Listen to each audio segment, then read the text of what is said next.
वो कृष्णापुरम का अग्रहार था, वेदों के माहिर और पंडित रहने वाली एक जगह। बहुत सुहाना सा वातावरण था। पवित्र गोदावरी नदी, हरे भरे खेतों से भरा एक गांव। उसी गांव का एक वेदों का पंडित नारायणाचार्य और लक्ष्मी का इकलौता बेटा कृष्णमाचार्य। कृष्णमाचार्य भी वेदों में पंडित था। सारे वेदों का ज्ञान उनके कंठ पे था, लेकिन 30 साल होने के बावजूद वो ब्रह्मचारी था। कृष्णमाचार्य श्री कृष्ण भगवान का बहुत बड़ा भक्त था। हर रोज सुबह उठ के पवित्र गोदावरी में स्नान करके श्री कृष्ण भगवान के मंदिर को जाता था। वो हर रोज भगवत गीता पढ़ता था। कृष्णमाचार्य उसी गांव के अग्रहार में वेद पंडितों के बच्चों को वेद और श्लोका सिखाता था।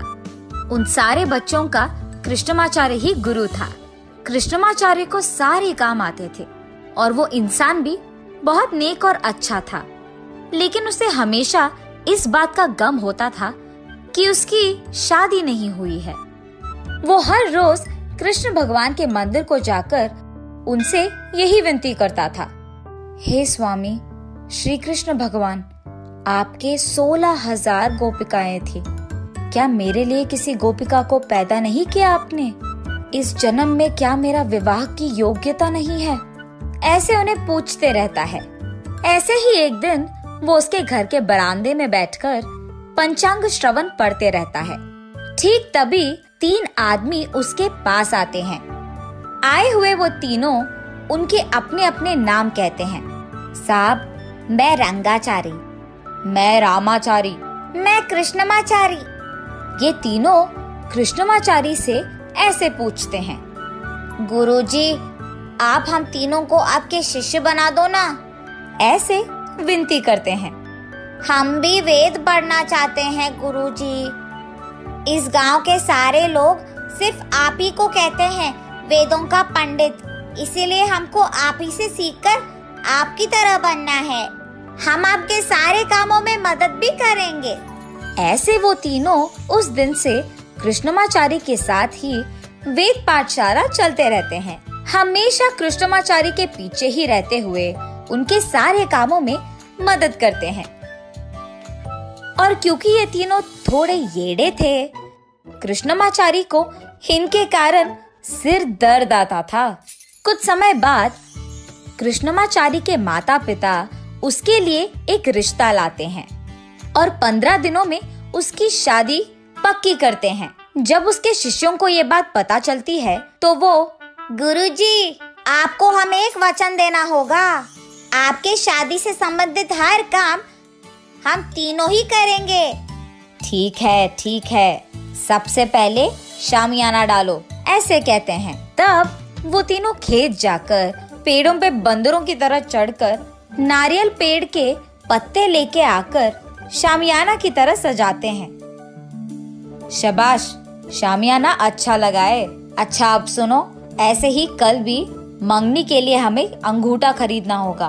तुम तीनों सीधा दुकान आ जाओ, ऐसे कृष्णमाचार्य उनसे कहते हैं। ठीक है गुरुजी। ये कहकर वो तीनों कल सुबह गुरुजी के साथ दुकान की ओर चल बसते हैं। गहनों के दुकान जाकर वहाँ सभी अंगूठे देखते रहते हैं, मगर ये तीनों बगल में जाकर, अरे सुनो, गुरुजी की शादी है तो हमें भी अच्छा दिखना है, तो हम भी एक एक अंगूठा ले लेंगे। ये फैसला करके खुद के लिए एक एक अंगूठा ले लेते हैं। उसका बिल लिखवा के सीधा गुरुजी के पास ले जाकर, गुरुजी, हमारी शॉपिंग हो गई है, ये लीजिए हमारा बिल, आप बिल भर के आ जाइए। ये कहकर वो तीनों वहाँ से चले जाते हैं। उनकी इस काम से भले ही कृष्णमाचार्य को गुस्सा क्यों ना आए, वो कुछ नहीं कहते हैं, लेकिन घर पहुँचते ही उनपे बहुत गुस्सा करता है। छिछी, बेकार हो तुम लोग, अब से मैं तुम लोगों को कहीं लेकर नहीं जाऊंगा। ऐसे वो क्रोध में बात करके वहाँ से चले जाते हैं। उसके बाद एक दिन कृष्णमाचार्य अपनी शादी की कार्ड प्रिंटिंग करवाने के लिए इन तीनों को भेजता है। तब वो तीनों, जी गुरुजी, कहकर कार्ड छपवाने जाते हैं। उस कार्ड के आखिर में आमंत्रण करने वाले की जगह गुरु की शिष्यों करके लिखा होता है। गुरुजी ये देखकर आमंत्रण करने वालों की जगह तुम लोगों का नाम क्यों लिखा है, ऐसे गुस्सा करते हैं, जिसका जवाब ये तीनों ऐसे देते हैं।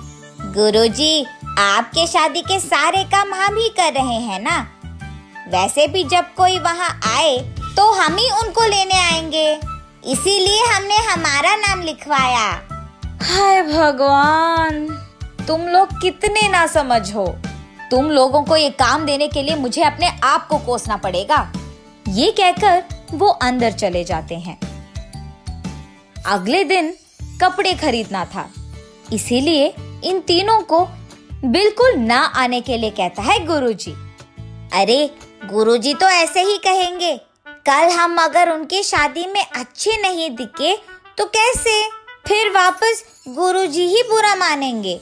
वैसे भी हम ही तो सारी शादी की जिम्मेदारी ले रहे हैं। ऐसे वो अपने आप को समझाकर गांव में मौजूद कपड़ों के दुकान को जाकर तीनों रेशम कपड़े खरीदकर दुकानदार को, बाबू, हम इस गांव के वेद पंडित नारायणाचार्य के बेटे के शिष्य हैं। वो हमारे गुरुजी हैं। 2 दिन में उनकी शादी भी है, इसीलिए उन्होंने कहा कि हम यहाँ दुकान में कपड़े खरीद सकते हैं। पैसे वो खुद भर देंगे। हम अभी कपड़े ले जाएंगे, तुम शाम को उनसे पैसे ले लेना, ठीक है? ये कहकर वो वहाँ से चले जाते हैं। जब तक कृष्णमाचार्य शहर से वापस लौटता है, वो दुकानदार उसके घर के बाहर इंतजार करते हुए दिखता है। क्या हुआ, आप ऐसे आए? उनके ऐसे पूछने पर, आपके शिष्य हमारे दुकान से कपड़े खरीद चुके साहब। उन्होंने कहा कि पैसे आप दे देंगे। उस दुकानदार और गुरुजी के बीच में हो रही बातें ये तीनों चुपचाप सुनते रहते हैं। उन तीनों को कोसते हुए कृष्णमाचार्य उस दुकानदार को पैसे देता है। दुकानदार के घर से बाहर जाते ही गुरुजी आ गए, ऐसे कहते हुए वो तीनों बाहर आते हैं। यही पड़े हो तुम लोग, त्रिमूर्ति की तरह तीनों के तीनों ही हो। त्रिमूर्ति तो इस दुनिया को बचाता है, तुम लोग तो मेरा नुकसान कर रहे हो। ना समझ बेकार लोग हो तुम। जब से तुम आए हो मैं सब कुछ खो ही रहा हूँ। गुरुजी के कोसने के बावजूद वो तीनों हाँ ठीक है गुरुजी, ऐसे हंसते हुए बात करते हैं। उसके बाद ये तीनों गुरुजी की शादी नामक एक बड़ा सा फ्लेक्सी लगाते हैं गांव में। कृष्णमाचार्य का नाम भूलकर वो फ्लेक्सी में गुरुजी वेड्स गुरुजी की पत्नी लिखवाते हैं। ये देख गांव के सारे लोग हंस पड़ते हैं। कल सुबह मेरी शादी है, इन तीनों का मैं क्या करूं? ऐसे निराश होता है। आखिरकार शादी का दिन आ ही जाता है। वो तीनों अच्छे से तैयार होकर शादी में हल्ला मचाते हैं। आए हुए अतिथियों का आदर सत्कार करते हैं। शादी धूमधाम से होती है। शादी के बाद पत्नी के साथ घर आए हुए गुरुजी से ये तीनों दरवाजे पे उनको रोक के पूछते हैं, गुरुजी, वैसे आपने शादी क्यों किया? ऐसे पूछते हैं। ये सुनकर कृष्णमाचार्य अपने आप को कोसता है और कृष्णमाचार्य को देख सारा गांव हंस पड़ता है। शुभ।